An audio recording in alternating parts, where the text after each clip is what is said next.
Hey, I have a question. In terms of when you're talking about addiction, and you may not know this, but how much of it, from what you see, because when you do go to 12-step recovery, you Mhm. see both physical and emotional. Is it environment? Is it biological? Yeah. In my family, it's both. We had trauma as Yeah. children, but there's alcoholism on both sides. Mhm. My brother and I did end up with alcohol use disorder, absolutely, that got treated both different ways, which I think is fantastic. He went that way, I went that way.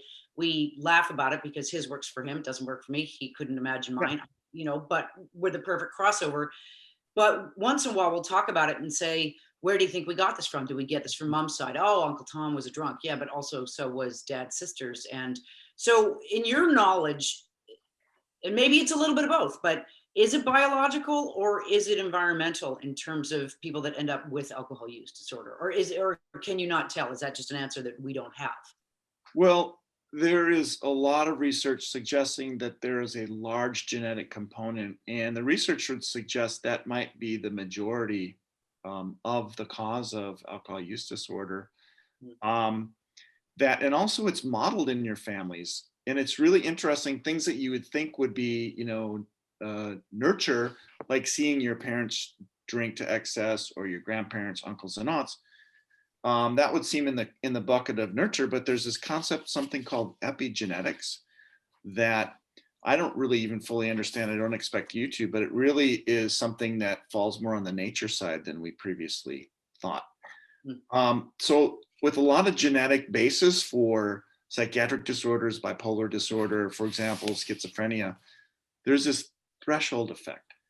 So someone who has biological genetic loading to become bipolar, true with alcohol as well, if they're not met with a certain stressor that's severe enough to put them over the top, and the thing with bipolar that puts you over the top is using ecstasy, cocaine, meth, Mm. alcohol. That often will break it. If they'd never used drugs or alcohol, they probably would never become bipolar. So there's same with alcohol, there's a threshold effect. So I do think your upbringing, your experiences in childhood, your socialization in childhood, and I do think people with ADHD, people with anxiety, people with depression, those are all conditions that will also set you up for that. So I think it's a little more genetic than the nature side of. I'm sorry, a little more genetic than the developmental side, but trauma is highly associated with alcohol use. I can't tell you the number of people that we see at Ria Health who have a trauma history, and it's important to know because it explains how it came on, and also there's a way to address it specifically with specific types of therapies. So that's my sense. I think that a lot of it is genetic loading, but not all of it.